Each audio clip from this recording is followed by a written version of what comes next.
But we are going to be talking about Star Trek Picard. We're going to be talking about episode 3. I believe at the end is the beginning, which makes you think of that Smashing Pumpkins song from Batman and Robin, which they used in the trailer and the marketing material for Watchmen, which I thoroughly loved. I know some people don't like Watchmen, but I quite enjoyed the Zack Snyder Watchmen film. That's such a great comment. Did you see Bobby Chambers' comment?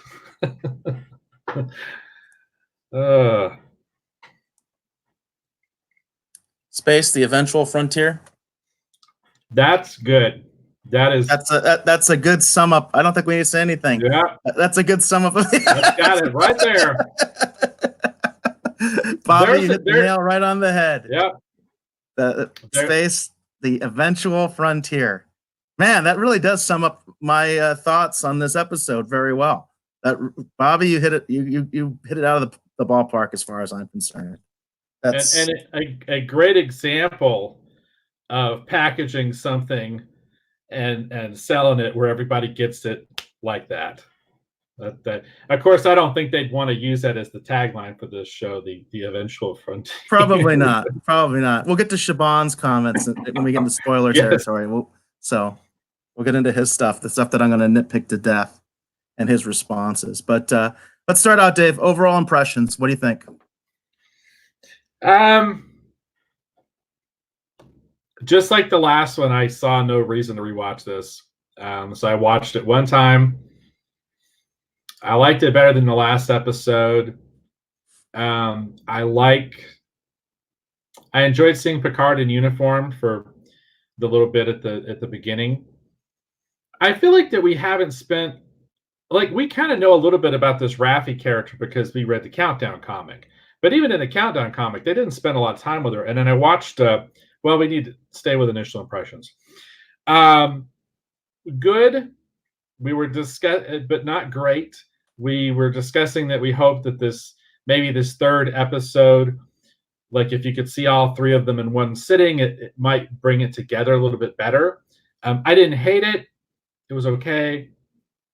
I'm just having a hard time processing the idea that Starfleet is the enemy.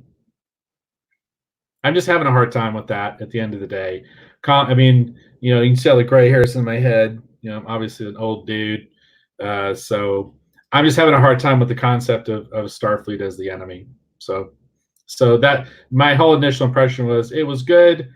I'm still going to continue to watch it because I want to see what they're going to do. But based off these 3 episodes, I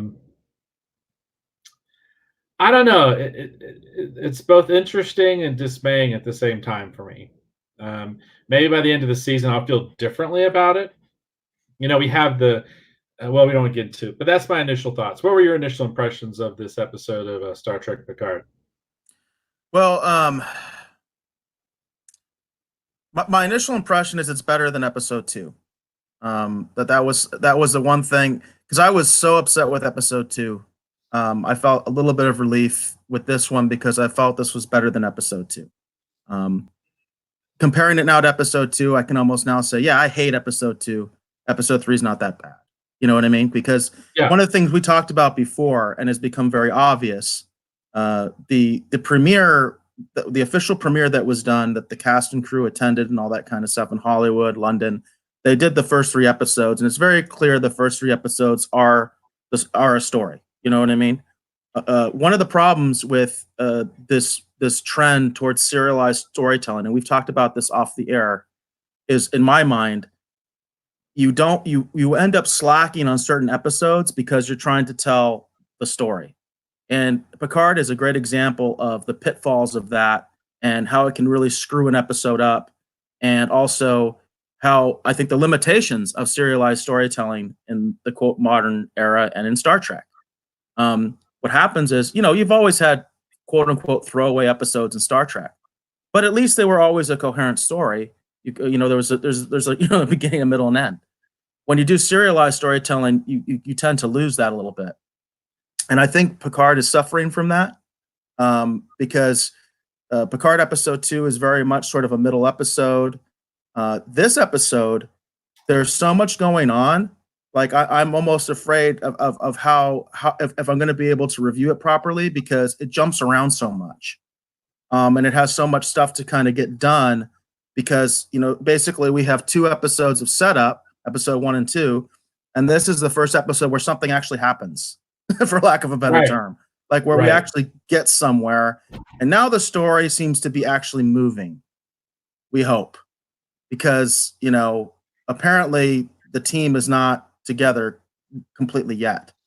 That's like a little bit of a spoiler, but not really, because this episode is really about collecting the crew, if you will.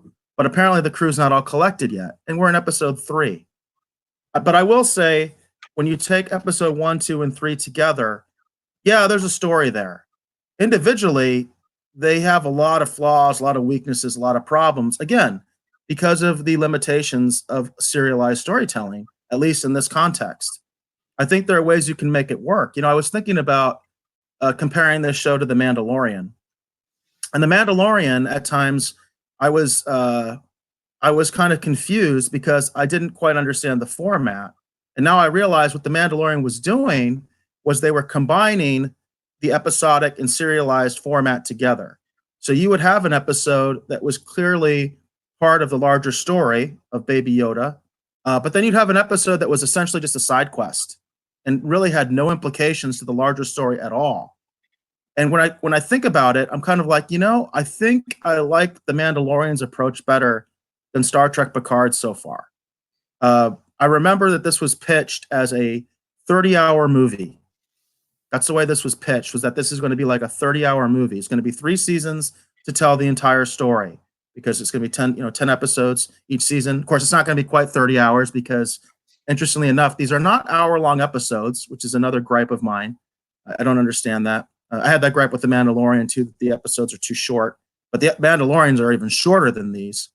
But I think there's some definite problems. Everybody, for whatever reason, the serialized storytelling has become all the rage in genre entertainment.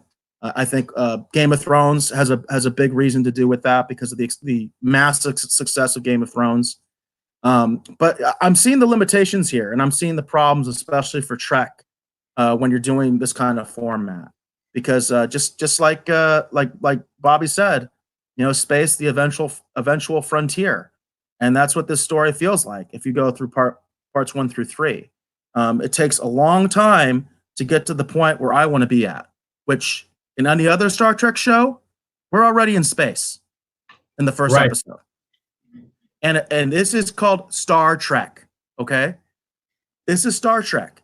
So the fact that it takes us 3 episodes to get into space, and I guess that's also a little minor spoiler. I don't think that's a big one. It's a little minor spoiler. But, I mean, yeah, I'm not a big fan of that. I'm not a big fan of that at all. Right. Yeah, yeah. It's just one of those things that how this episode started, I just kept thinking about, we would have started in uniform on a ship, you know what I mean, in a normal Star Trek story, from, frame 1. Well, we did. Frame 1, scene 1, we kind of did with that flashback sequence. I've got the image up there right now, so that's the best image of the show, in my opinion. That's why I have it up there. And in this particular image, you can even see Hugh in the background there too. So, yeah. Yeah, I don't know. I mean, I'm gonna watch it because I was excited for it, and I want to finish it. And there's they can still pull it together, and this could still be interesting. At the end of the day, there's a lot of intrigue with what they're trying to do. So I'm curious to see how it will unfold. But I can also see too about what they were talking about, how this is not Next Generation. This is not your usual Star Trek show. It's more of a drama than action adventure, which I don't mind that, but yeah, we spent a lot of time, before we kind of get at least some of the people assembled on the ship. And yeah, it's just, I don't know. We just spent a lot of time with Picard reflecting on the Vineyard, just overall. And I think one episode of that could have been enough. I don't know if we needed 3. So, Right. But so that's definitely we go from reflecting at the vineyard to reflecting in the trailer park. That's what happened in this episode. Right. So, yeah, I didn't really need any of that, to be honest with you. I didn't need it at all. So, yeah. Do we want to get into